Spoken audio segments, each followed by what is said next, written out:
Después del agua es la bebida más popular del mundo. Siglos atrás alimentó la revolución industrial. Y hoy en día la gente lleva consigo su café mientras conduce al trabajo. El café es un placer para muchos y una necesidad para muchos más. Las cafeterías han generado creatividad e inspiración desde que se abrió el primer café en Constantinopla. Mientras Estados Unidos experimenta un crecimiento explosivo de las cafeterías, las tostadoras procesan millones de kilogramos a la semana para mantener el culto del café. Ahora, el café en Maravillas Modernas.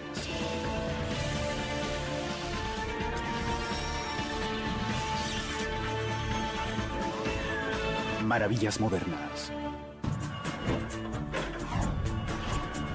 Actualmente se consumen más de 100 millones de sacos de café como estos cada año en el mundo.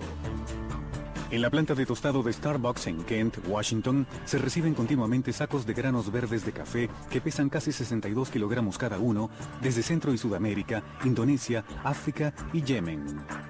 Esta planta limpia, tuesta y empaqueta más de 27 millones de kilogramos de café cada año. En un área de almacenamiento de 27.800 metros cuadrados, hasta 20 contenedores de barco son descargados cada día y los sacos son apilados hasta 5,5 metros de altura. Aquí tenemos 920.000 kilogramos de granos de café sin tostar. Tostamos y empaquetamos esa cantidad entre 7 y 10 días. En este almacén hay suficiente café para suplir 2.000 cafeterías Starbucks por una semana. Esta es una de las 3 plantas de tostado de la compañía en Estados Unidos y suple el café de las tiendas Starbucks en el noroeste de Estados Unidos y Asia.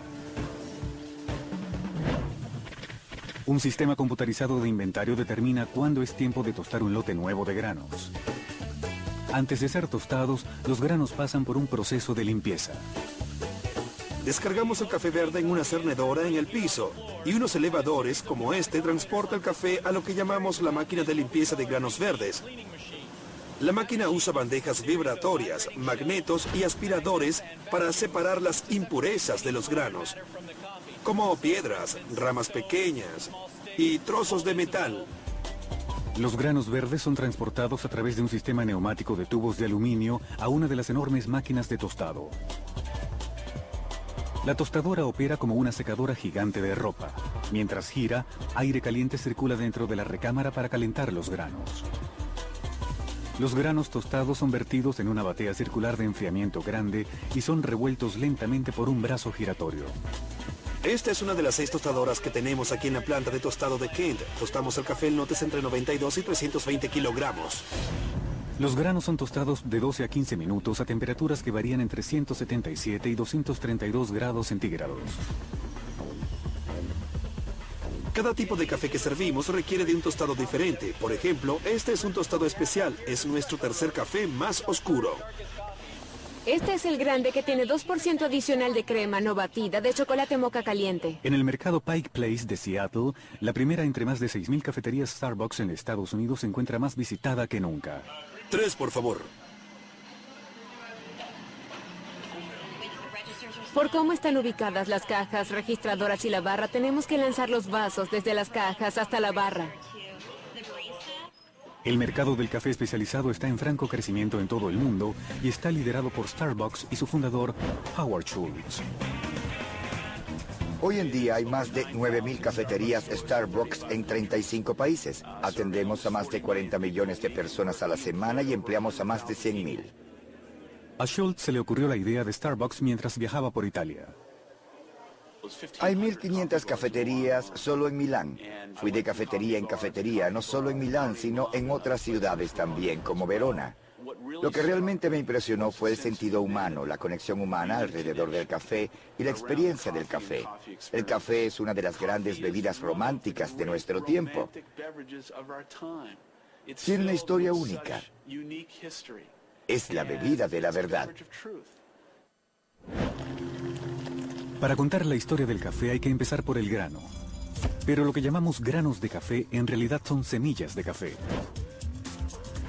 Las cerezas de café contienen 2 de estas semillas que después de ser procesadas y tostadas son molidas para hacer el café. La primera evidencia documentada del cultivo de café proviene de Etiopía a comienzos del siglo X después de Cristo, según algunos, o del siglo VI, según otros. Según la leyenda, un pastor de cabras llamado Kaedi descubrió el efecto del café mientras sus cabras comían de un arbusto. Aparentemente, las cerezas de café excitaron a las cabras. El café es originario de Etiopía, crece en el monte, por lo que es razonable suponer que las cabras lo comieron. Y ciertamente es muy posible que la cafeína haya alterado el comportamiento de las cabras, sobre todo en el caso de que hayan comido muchas cerezas. El primer consumo de café como alimento es atribuido a una tribu en Etiopía llamada Oromo. Los aborígenes cocían los granos crudos de café con manteca y formaban una bola como del tamaño de una pelota de béisbol que mordisqueaban como un dulce. En algún momento los granos lograron cruzar el Mar Rojo hacia Yemen. Probablemente los aborígenes oromos los comían mientras atravesaban la ruta de los esclavos. Yemen, en el sur de Arabia, está a menos de 320 kilómetros de Etiopía y es allí donde las primeras matas de café fueron cultivadas en plantaciones en el siglo XV. Desde Yemen, el café se extendió a través del mundo árabe.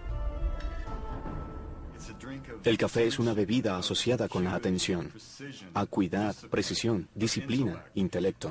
Y siempre me ha parecido maravilloso que la civilización árabe nos haya dado las matemáticas, haya inventado el cero.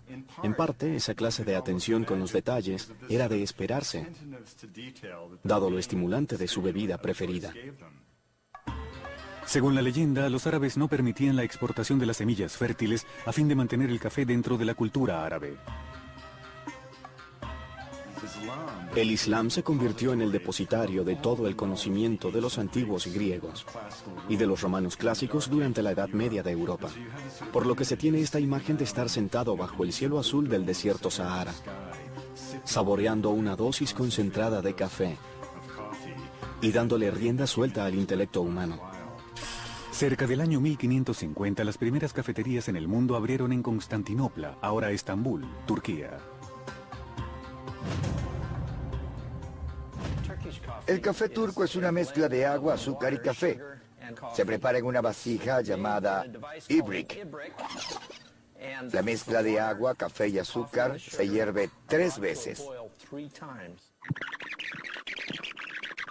Ahora estamos en la segunda ebullición y la tradicional tercera ebullición. Aquí está el café turco, listo para ser disfrutado. En el siglo XVII, el café y las cafeterías se extendieron a Europa Occidental y a Inglaterra. Hasta ese momento, en el siglo XVII, todo el mundo en Europa bebía alcohol. El continente europeo entero se la pasaba levemente ebrio todo el tiempo. ¿Por qué? Porque si uno vivía en Londres o París, no podía beber el agua del río Támesis o del Siena, sin arriesgarse a contraer cólera o disentería o alguna otra enfermedad parasitaria. Se empezaba el día con una cerveza. A las 10 de la mañana, en lugar de café, se bebía cerveza. Y en el almuerzo, más cerveza. La gente no hacía sino comentar sobre el estado en que todos se encontraban. Pero con la introducción del café, la cerveza fue reemplazada lentamente. El trabajo y el café se volvieron inseparables en la era industrial moderna, y tal vez el café hizo que esa era fuera posible, en primer lugar. Uno no podía darse el lujo de estar ebrio mientras operaba la maquinaria pesada que dio origen a la sociedad moderna o a la revolución industrial, como la conocemos. Así que la cafeína se convirtió en parte de la revolución industrial porque se convirtió en la droga preferida de la ética protestante, de ese mundo antisensual, adicto al trabajo, que dio origen a la austeridad. Se convirtió en parte de la revolución industrial porque se convirtió en la droga preferida de la ética protestante, de ese mundo antisensual, adicto al trabajo, que dio origen a la austeridad.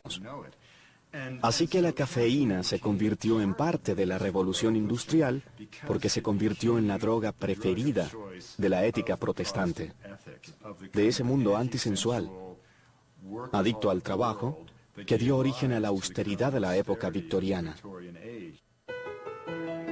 El café causó una gran impresión en la ciudad, donde el té luego lo desplazaría. La primera cafetería de Londres abrió en 1652. Para el año 1700 había más de 2000. eran llamadas universidades de penique porque por un penique se podía comprar una taza de café y pasar horas escuchando conversaciones y debates inspiradores. El café se convirtió en el centro de discusiones intelectuales sobrias. Uno de los pilares de la democracia moderna, la urna de votar, apareció por primera vez en la cafetería Cabeza de Turco, en Londres, donde los clientes podían votar sobre controversias políticas. Algunas cafeterías se convirtieron en las sedes de debate de muchas empresas poderosas, incluyendo la cafetería Lloyds de Londres, la cafetería Báltica de la Bolsa Naviera de Londres y el Café Jerusalén de la Compañía India Oriental. Pero no era un estimulante solo para el comercio. Si uno repasa la historia de finales del siglo XVII y de principios del siglo XVIII, se puede apreciar que ese periodo completo estaba influenciado por la cafeína. Puede notarse en la literatura, en el cinismo reflejado en los viajes de Gulliver del autor Jonathan Swift, o en su obra Propuestas Modestas, donde sugirió que una solución al conflicto en Irlanda era alimentar a los hambrientos del mundo con bebés irlandeses. Completamente irónico, pero un cinismo influenciado por la cafeína. Autores mordaces como Swift y Alexander Pope, y pintores como William Hogarth, tomaban café en la cafetería Will's, mientras que Isaac Newton frecuentaba el café griego. Cada café era asociado con la poesía o la ciencia o el comercio. Y de la idea de un café devoto a una disciplina en particular nació la idea de un diario con diferentes secciones. La gente iba a los cafés, anotaba las conversaciones y las editaba en pequeñas publicaciones. Y de allí, de hecho, nació el diario moderno, de las cafeterías de Londres en los años de 1600 hasta 1700. Durante el siglo XVII, el suministro mundial de café provenía casi totalmente de Yemen. Pero los holandeses, que dominaban el comercio marítimo mundial, se hicieron de algunas plantas de café y desarrollaron plantaciones en Ceilán en 1658 y en Java en 1699. La primera cafetería de París abrió en 1672. El rey Luis XIV era amante del café.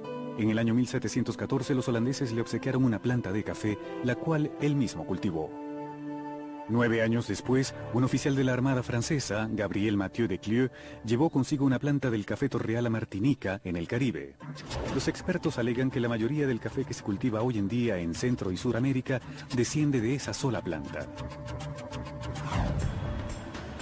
Varias de esas plantas fueron a parar en el distrito de Kona, en Hawái. Las plantas de café fueron llevadas a Hawái por primera vez desde Brasil en 1825 por el jefe Boki, gobernador de Oahu, cuando regresaba de un viaje de Londres. En 1828 las plantas fueron sembradas en Kona, Hawái, por el reverendo Samuel Ruggles, dando origen a la industria del café en Hawái. Muchos inmigrantes japoneses estaban entre los pioneros del cultivo de café en Kona. Muchos inmigrantes japoneses y sus hijos no sabían hacer otra cosa sino cultivar café, por lo que se quedaron aquí. Tuvimos épocas malas y épocas buenas. Hawái, con su clima tropical y tierra volcánica rica en minerales, es el único estado de Estados Unidos que produce café.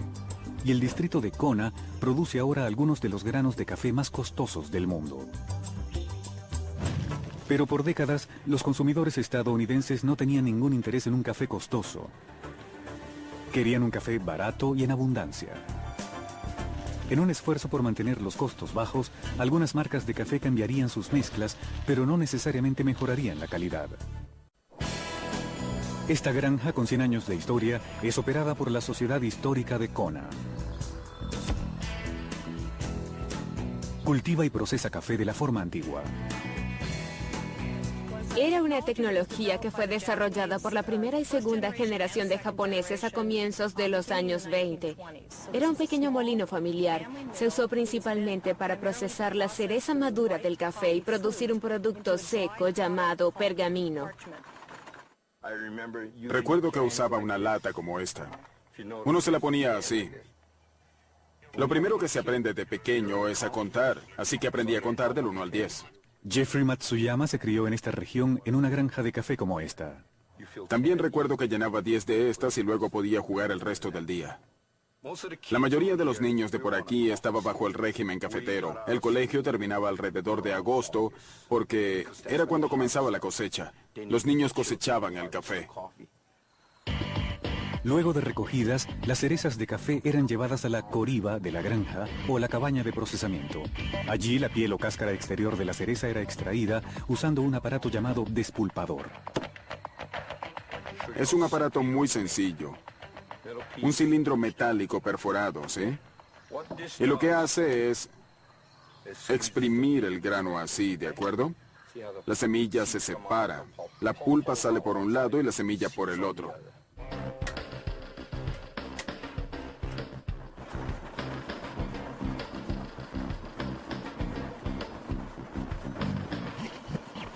Después de despulpadas, las semillas húmedas que conocemos como granos aún contienen una cáscara interior llamada pergamino.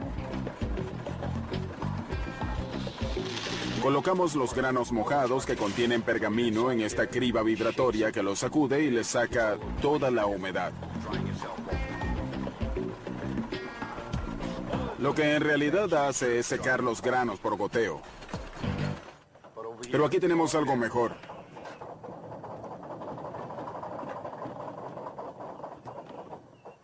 Tenemos una plataforma de secado. Tomamos los granos húmedos y los esparcimos a todo lo largo, comenzando desde un lado de la plataforma. Seguimos extendiéndolos. Usamos un rastrillo como este. No sirve para apilar hojas de árboles, pero extiende los granos de café fácilmente. Realmente es muy útil. Apenas 3 años después de que este molino fuera construido en Kona en 1926, la compañía alemana Probat fabricó esta tostadora que Mike Sheldrake, propietario de un café en Long Beach, California, aún usa todos los días para tostar café. Esta es una máquina tostadora de café clásica del año 1929. Esta máquina opera con 14 kilogramos de granos por carga, lo que se traduce en 46 kilogramos por hora. Nosotros generalmente tostamos entre 4.600 y 5.520 kilogramos al mes. Cuando el café está listo, tomo muestras para comprobar el desarrollo, tamaño, color y patrón de los granos. Y estoy pendiente de un sonido en particular. Cuando el café alcanza el punto que busco, como se encuentra ahora, lo vierto en esta bandeja de enfriamiento para que el café disipe el calor hasta que esté por debajo de los 204 grados centígrados.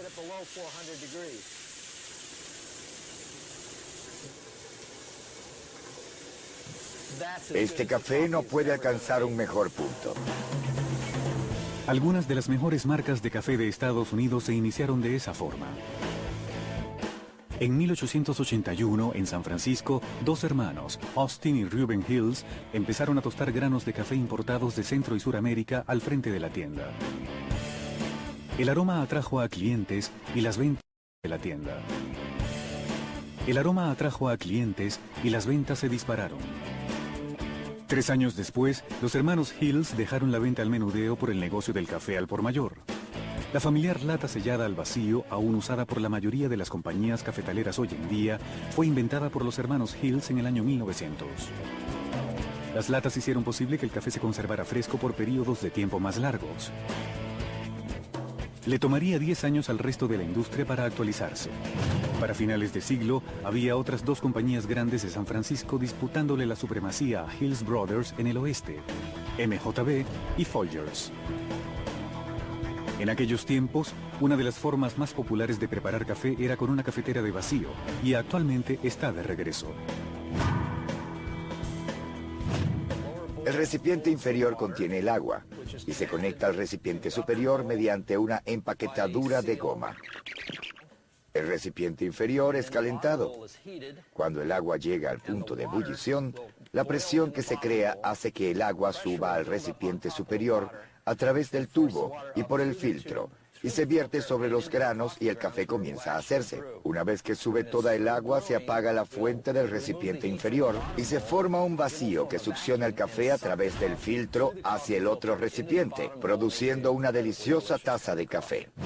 En las primeras décadas del siglo XX, casi todo el este de Estados Unidos estaba dominado por la gigante compañía cafetalera Arbuckle, cuya planta a lo largo de la bahía de Brooklyn ocupaba 12 manzanas. En el año 1913, Arbuckle introdujo una nueva mezcla de primera que llamó Yuban, en honor al banquete que se sirve en Navidad en Estados Unidos. Luego de una intensa campaña de publicidad, Yuban se convirtió en el café empaquetado más vendido en la ciudad de Nueva York. Arbuckle y Yuban fueron desplazados finalmente por otro gigante cafetalero, Maxwell House. El origen del café Maxwell es otra gran historia. Había un hotel famoso en Tennessee llamado Maxwell House. El chef estaba tan preocupado por el sabor del café del hotel que creó su propia mezcla. Y así nació la marca Maxwell House. El crecimiento del café coincidió con el crecimiento de las empresas de publicidad. Durante las décadas siguientes, las agencias de publicidad nacionales con sede en Nueva York ayudaron a crear a gigantes del café que aún son populares, incluyendo a Yuban, Hills Brothers, Folgers y Maxwell House. ¿Cómo están, damas y caballeros? El crecimiento de las estaciones de radio aceleró el proceso.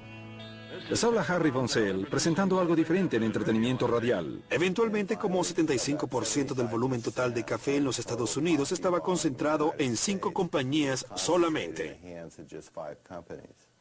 Por décadas, la publicidad, la radio y el café se fusionaron en una gigantesca cafetera que colaba mucho dinero. Pero el café no mejoraba de calidad y la cafetera, de hecho, era parte del problema. En los años 50, la cafetera era lo último, un símbolo de modernidad y progreso industrial sobre la estufa. Hasta producía un sonido agradable mientras colaba. Este es el café que bebían nuestros padres. No existe un peor dispositivo para hacer café o de bastardear el café que un percolador. El percolador básicamente pasa el café repetidamente a través de los granos molidos una y otra vez. A medida que el agua se cuela a través del café, se deposita en el fondo de la cafetera. Allí es recalentada y forzada a pasar por el sistema de bombeo y por los granos de café de nuevo. Pero un sobrerecalentamiento puede producir un café imbebible. Las dos cosas realmente malas son recalentar el café porque eso cambia sus propiedades químicas y recolar el café por los granos de café. Para empeorar las cosas, según los expertos, la calidad de algunas marcas famosas de café vendidas en los supermercados estaba declinando. Los expertos alegan que la competencia de precios condujo a algunas marcas famosas a usar cada vez más granos de menor calidad. Después de que estas empresas fueron vendidas, las familias ya no las manejaban. Los contadores tomaron el control y aplicaron la política de, bueno, si ahorramos unos centavos en el costo de la mezcla, eso generará millones en ganancias. Y los consumidores no notarán la diferencia. Algunas marcas famosas empezaron a añadir más granos de café robusta de menor precio a sus mezclas. Existen dos tipos de granos comercialmente cultivados. Uno se llama robusta y el otro arábica. Robusta es un café de baja calidad que se encuentra en el café instantáneo y es el café comercial que se ha estado bebiendo en los Estados Unidos durante los últimos 50 años. Los estadounidenses conocían muy poco de café. Cultivada extensamente en Vietnam y en algunas regiones de África, la planta de robusta resiste las enfermedades y es fácil de cultivar. Contiene mucha más cafeína que la planta de arábica, un grano más costoso, pero produce un sabor fuerte, plano y amargo. Los Estados Unidos estaban bebiendo basofia. Y debo decir que Starbucks, en muchos sentidos, creó un estado de conciencia y un vehículo de prueba para que la gente reconociera que había algo más.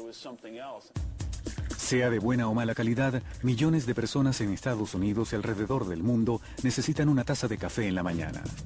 Sin importar su sabor, en gran parte la popularidad del café tiene que ver con la cafeína, una droga que estimula la producción de adrenalina. Eso aumenta el nivel de azúcar en la sangre, produciendo el estímulo que el café suministra. El cuerpo entonces segrega insulina, haciendo que el azúcar regrese a un nivel normal. La mayoría de los médicos especialistas dice que el consumo moderado de café no hace daño, pero que en exceso puede causar problemas. El café ha sido uno de los combustibles del mundo industrializado y en realidad se debe a la función de la cafeína de estimular nuestro sistema nervioso, haciendo que hablemos y pensemos con mayor claridad y mejorando nuestras habilidades motrices. Realmente se presta para todas las actividades que normalmente ejercemos como parte de una sociedad industrializada. Siendo más barato, la mayoría de los consumidores aún compra el café molido en lata en el supermercado. Pero el volumen de ventas del llamado café especial o gourmet está creciendo y en términos monetarios representa cerca de la mitad de las ventas de café en Estados Unidos. En 1960 el consumo per cápita de café en Estados Unidos era de 7 kilogramos por año. Hoy en día es solo 57% de esa cifra, es decir, 4 kilogramos por año.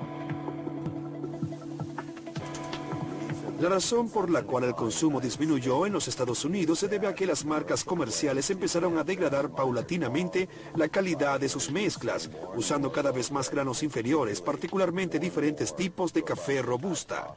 Y la respuesta del consumidor, de forma muy predecible, fue consumir menos del producto.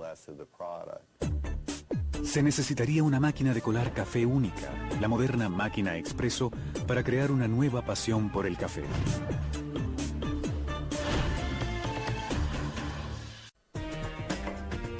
Aquí, en el departamento de cata de la sede principal de Starbucks en Seattle, los catadores prueban el café en varias etapas, desde la recepción y el tostado hasta el empaquetado. La sala de cata es el sistema nervioso de cualquier compañía cafetalera porque es donde se realizan todas las evaluaciones de calidad. Catar es esencialmente un arte. Tomamos una cantidad de granos y la tostamos, molemos y la echamos en una taza. Luego vertimos agua casi hirviendo sobre eso. Los granos se dejan allí para obtener toda la intensidad del aroma y el sabor. En un día normal, el departamento cata unas 800 tazas. De beber todo el café que prueban, los catadores seguramente no conciliarían el sueño. Pero como hacen los degustadores profesionales de vino, los catadores espetan la mayor parte del líquido, produciendo café de la misma manera que una copa de Chardonnay. Tienen muchas similitudes. Usamos términos. Mayor parte del líquido, produciendo café de la misma manera que una copa de Chardonnay. Tienen muchas similitudes. Usamos términos como aroma de nuez, mantecoso, acaramelado. El café y el vino tienen muchas cosas en común. Sí, así es. Tiene mucho cuerpo, muy oscuro, está muy bien. En la Asociación de Café Especial de Estados Unidos, en Long Beach, California, se realizan muchas catas. Allí la gente aprende a convertirse en catadores profesionales. Hemos tomado lo que ha sido una tradición, una forma de arte llamada cata, y la hemos transformado en una ciencia específica. En estos momentos se encuentran 10 de los mejores catadores de Colombia aquí a través de un programa financiado por el gobierno de los Estados Unidos. Están aquí para aprender a usar algunos de los estándares que usamos nosotros para evaluar la calidad. A fin de que cubra todo el paladar, el café es sorbido vigoroso y ruidosamente. Durante los primeros intensos de catar, mucha gente termina ahogándose, pero después de un rato se acostumbra. Generalmente, mientras más ruidoso, mejor la cata.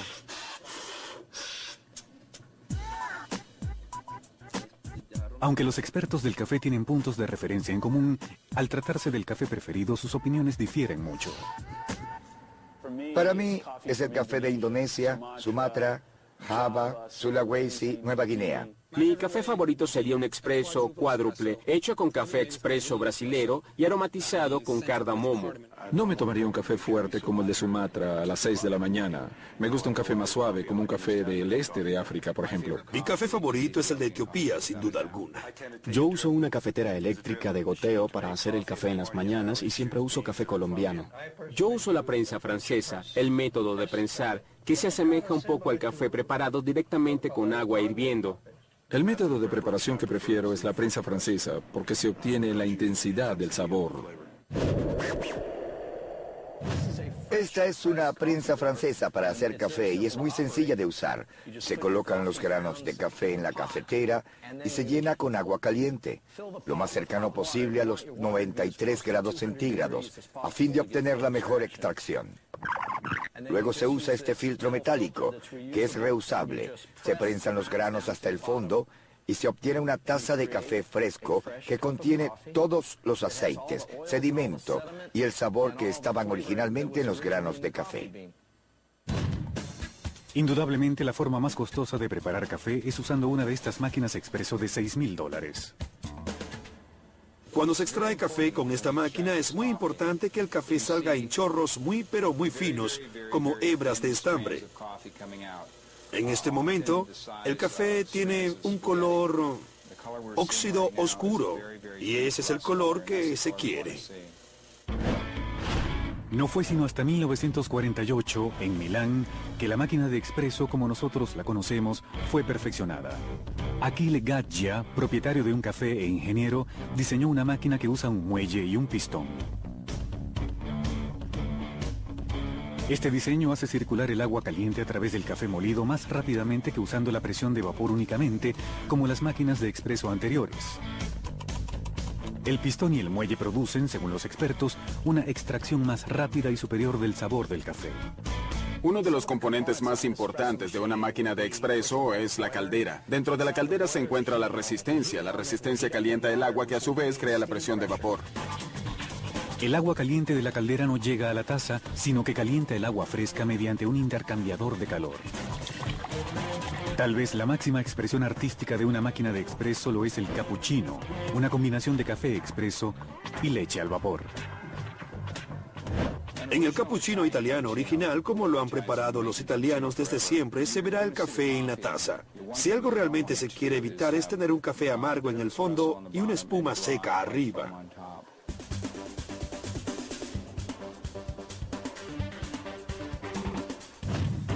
Cuando Achille Gaggia introdujo su nueva y mejorada máquina en 1948, se originó un crecimiento significativo de los cafés expreso en Italia a comienzos de los 50, que rápidamente se extendió al resto de Europa. En forma modificada, este auge del café expreso llegó a North Beach, en San Francisco, donde los bohemios, el jazz moderno y la poesía urbana se fusionaron en las cafeterías. La cafetería, como un centro de intriga, se hizo tan vital e importante en San Francisco a finales de los años 50 y comienzos de los 60, como lo fue en Londres a finales del siglo XVII. El café como un estimulante para la imaginación, como el resplandor que emanaba de la gente mientras se reunía alrededor de la cálida morada de ese espíritu convertido en cafetera, se convirtió en una fuente poderosa de un movimiento que se basaba esencialmente en las ideas. Mientras el expreso ayudó a propiciar una contracultura, por otro lado las oficinas y las fábricas trabajaban incesantemente, estimuladas por máquinas que colaban innumerables tazas de café barato. Pero a medida que el ritmo de la vida se aceleraba, el tiempo que tardaba el café en colar se hizo muy largo para muchos. Ellos querían que sus raciones de cafeína fueran instantáneas, y así sería. Pero para producir lo que la industria llama café soluble, se requeriría de mayor ingenio y tecnología que para tostar un grano.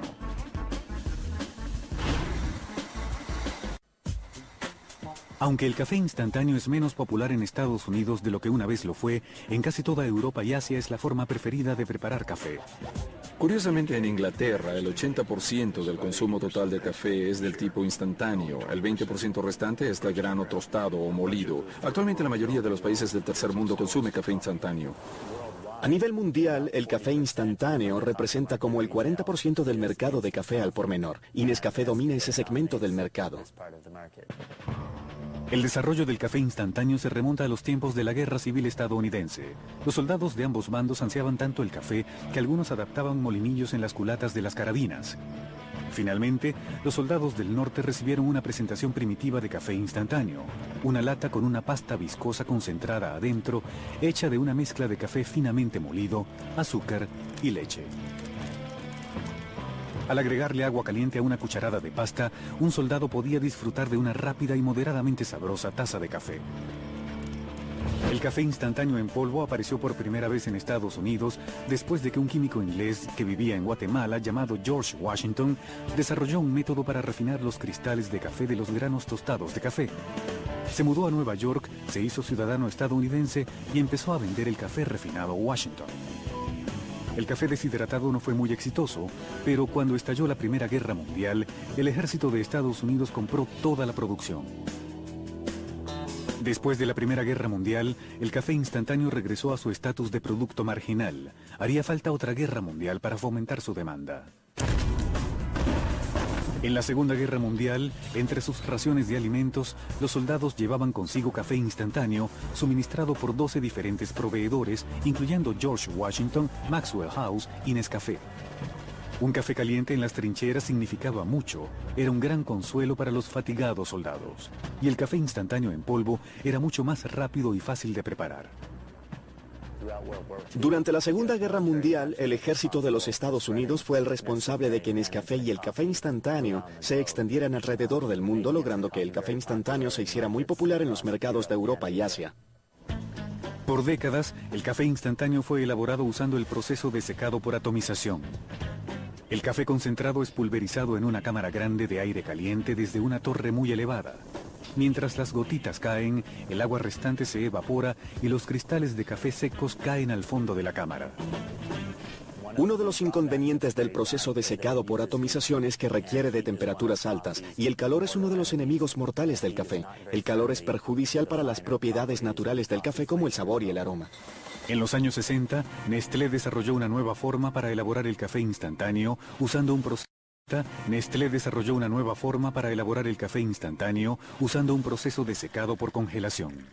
La ventaja del café secado por congelación es que no está sujeto al calor. El café líquido es condensado en un extracto y congelado en secciones. Las secciones luego son molidas en partículas y vertidas en cámaras de vacío. Luego se extrae la humedad en la forma de hielo, dejando atrás cristales secos de café. La parte más difícil en la elaboración del café instantáneo o soluble es mantener su aroma. Las compañías se esmeran mucho en tratar de lograr esto. De hecho, algunas condensan el humo que emana de la tostadora de café en forma líquida y reintroducen ese líquido en el café pulverizado antes de sellar los envases. La mayoría de los consumidores de café instantáneo tal vez supera los 50 años de edad. No obstante, cada vez vemos más jóvenes consumiendo café instantáneo hoy en día.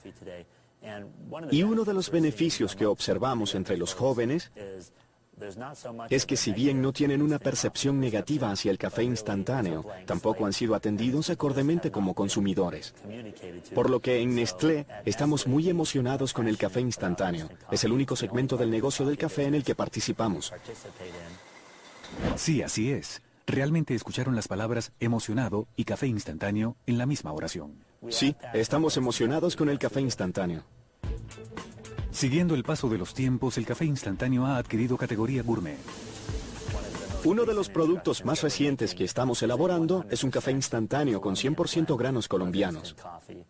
Los expertos en café saben que el grano de café colombiano es el más fino que existe. Para muchos expertos, el café descafeinado tiene más debilidades que el instantáneo. En algunas cafeterías especializadas, a una taza de café descafeinado le dicen, ¿por qué molesta? Para mí hablar de café descafeinado es como no hablar de nada, así que, ¿qué puedo decir? Pero para la gente a quien la cafeína le produce temblores, palpitaciones o sencillamente irritabilidad, el café descafeinado es la única alternativa. Fue inventado por Ludwig Roselius, un comerciante alemán de Bremen, que patentó su invención y fundó una compañía en 1906 para producirlo. Roselius creía que su padre, un catador profesional de café, murió por consumir demasiada cafeína. El nuevo proceso de Ludwig Roselius extraía la cafeína de los granos verdes de café al calentar los granos con vapor y luego bañando los granos ablandados con un disolvente, bencilo. El disolvente era eliminado remojando los granos en agua y luego evaporándolos. El café sin cafeína comenzó a venderse en Alemania, Francia y Estados Unidos. En Francia se le dio el nombre de sans caféine. Sanka. Finalmente se le conoció con ese nombre en todo el mundo. Beba 5, 10 tazas al día, tanto como quiera, y aún seguirá firme como una roca. Los familiares frascos de color naranja de Sanka aún se consiguen en los estantes de los supermercados. En muchas oficinas y restaurantes se usan cafeteras con asas vertedoras anaranjadas para indicar que contienen café descafeinado. Esta práctica empezó hace décadas después de que Sanka distribuyera miles de cafeteras con tapas vertedoras anaranjadas a los restaurantes. Algunos cafés descafeinados son procesados con agua solamente para extraer la cafeína, mientras otros aún son procesados con disolventes. Tanto el descafeinado como el instantáneo dependieron de la ciencia y la tecnología para promover formas nuevas de tomar café. Décadas después, un cirujano ortopédico de California descubriría una forma nueva de cultivar el café. Aunque el café es una bebida que existe desde hace siglos, siempre está sujeto a mejoras. Constantemente se están explorando nuevos horizontes, y uno de esos exploradores es el Dr. Joe Alban, alias Kona Joe. Es un cirujano ortopédico que ejerce en Los Alamitos, al sur de Los Ángeles, California. El Dr. Alban lleva una vida doble porque también posee y atiende una finca de café de 8 hectáreas en Kona, donde ha desarrollado una nueva forma de cultivar el café llamado método de la espaldera. Nadie antes había cultivado café usando espaldera, así que esto es algo totalmente nuevo y decidí patentarlo. Si la finca del Dr. Alban se asemeja a un viñedo, es por una buena razón. Él desarrolló el método de la espaldera después de estudiar cómo se cultivan las uvas. El café es una fruta y la uva es una fruta. Muchas otras frutas han sido exitosamente cultivadas mediante espaldera, como las manzanas, melocotones, peras y kiwis de Fiji. La espaldera ha aumentado la producción de todas esas frutas y ha aumentado la sacarosa en ellas, por lo que tienen un sabor más dulce. El sistema de la espaldera permite que el cafeto completo reciba más sol y aire. Este cafeto tiene ahora 2 años, la edad óptima para ser aparrado usando la espaldera. Aparrando esta rama vertical se logra que el cafeto se extienda y tenga un área mayor. Las ramas verticales pueden originar ramas horizontales y nuevas ramas verticales. Era un negocio a largo plazo, pero el método de la espaldera resultó ser un gran éxito. Estos son nuestros cafetos más antiguos, más maduros. Tienen 8 años y se puede apreciar cómo el tronco del cafeto, a través del aparrado temprano de las 2 ramas verticales, se ha convertido en un tronco muy grueso y robusto que tiene una forma como de T. El café de Kona Joe ahora se vende a un precio superior y los pedidos exceden su producción. Cada mes, después de 2 semanas en su finca cafetalera, Kona Joe se convierte en el Dr. Joe Alban de nuevo y regresa a su práctica médica en California. Ese ir y venir es un choque de cultura. Cuando regreso a California me quito mis jeans y mi camisa hawaiana, me lavo las manos, me pongo mi bata blanca y comienzo a tratar problemas serios de nuevo. Pero ese cambio entre roles siempre es un proceso de adaptación para mí. Los cultivadores de café en Kona tienen un estándar de vida superior a la mayoría de los cultivadores de café en el resto del mundo, que en muchos casos apenas logra sobrevivir. El movimiento del comercio recíproco enfrenta ese problema emitiendo certificados de comercio recíproco cuando los compradores les pagan a los pequeños cultivadores independientes un mínimo de 58 centavos de dólar por kilogramo. El café del comercio recíproco se vende bien en Europa, donde el movimiento se originó y sus ventas están creciendo en Estados Unidos. Pero un horizonte nuevo para el café es la ingeniería genética. Aunque todavía está en una etapa experimental, algunos alegan que los científicos finalmente desarrollarán cafetos que eficientemente produzcan granos descafeinados. Pero hasta ahora no se habla de una mata de capuchino. Tal vez en el futuro cercano, el área donde la ingeniería genética tenga mayor impacto será en el de la maduración de las frutas. Esto aplica particularmente para los cultivos de café en Brasil, donde la mayoría de las cosechas se realizan por medios mecánicos. Lograr que toda la cosecha madure al mismo tiempo es muy importante para la eficiencia de ese proceso. El futuro a largo plazo del café es promisorio, toda vez que el consumo de café de alta calidad va en aumento y los bebedores alrededor del mundo toman más de 1 taza al día. Mi pronóstico es que el valor del café se duplicará en los próximos 100 años. Lo que representará un cambio mayor es que el café se desplazará hacia el modelo del vino y cada vez más dejará de ser un bien necesario. Sin duda, el café seguirá desempeñando un papel vital que ningún vino fino pueda igualar. siempre que siga siendo lo primero que la mayoría de la gente tome cada mañana.